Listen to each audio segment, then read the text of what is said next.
ओं श्री महागणाधिपतये नमः। श्री महासरस्वत्यै नमः। श्री गुरुभ्यो नमः। हरि ओं। अथ तंत्रोक्त देवी सूक्तम्।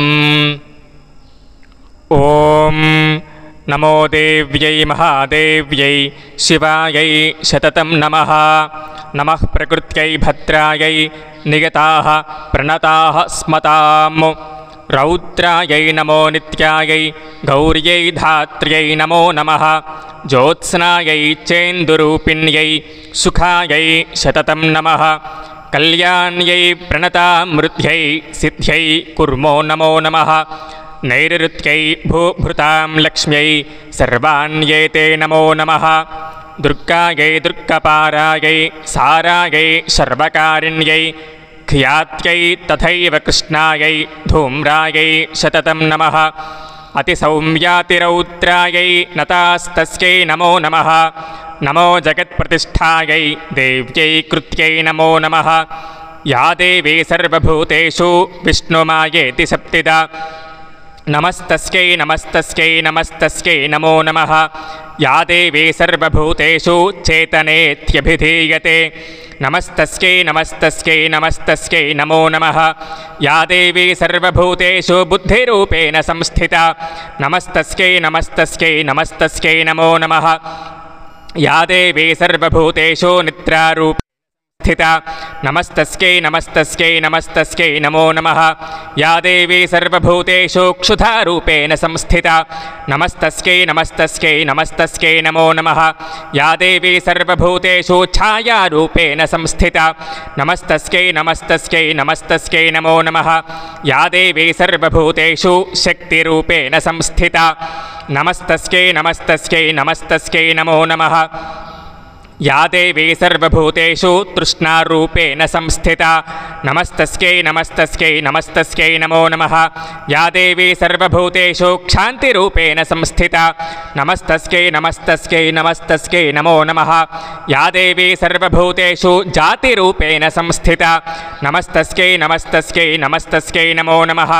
या देवी सर्वभूतेषु लज्जारूपेण संस्थिता नमस्तस्यै नमस्तस्यै नमस्तस्यै नमो नमः।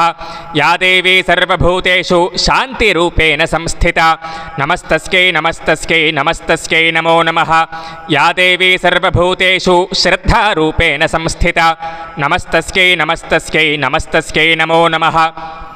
या देवी सर्वभूतेषु कान्तिरूपेण संस्थिता नमस्तस्यै नमस्तस्यै नमस्तस्यै नमो नमः।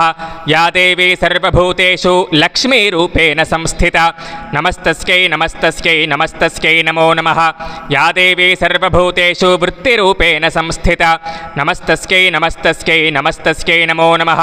या देवी सर्वभूतेषु स्मृतिरूपेण संस्थिता नमस्तस्यै नमस्तस्यै नमस्तस्यै नमो नमः। या देवी सर्वभूतेषु दयारूपेण संस्थिता नमस्तस्यै नमस्तस्यै नमस्तस्यै नमो नमः। या देवी सर्वभूतेषु तुष्टिरूपेण संस्थिता नमस्तस्यै नमस्तस्यै नमस्तस्यै नमो नमः। या देवी सर्वभूतेषु मातृरूपेण संस्थिता नमस्तस्यै नमस्तस्यै नमस्तस्यै नमो नमः। या देवी सर्वभूतेषु भ्रान्तिरूपेण संस्थिता नमस्तस्यै नमस्तस्यै नमस्तस्यै नमो नमः।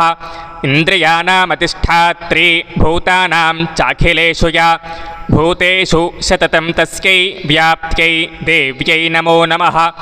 चितिरूपेण या कृत्स्नमेतद्व्याप्य स्थिता जगतु नमस्तस्यै नमस्तस्यै नमस्तस्यै नमो नमः।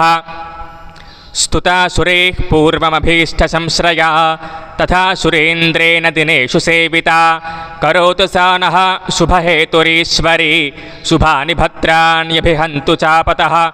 यासां प्रतं चोद्धततैत्यतापितैरस्माभिरीसा च सुरैर्नमस्यते या च स्मृता तत्क्षणमेव हन्ति नः सर्वापदो भक्तिविनम्रमूर्तिभिः।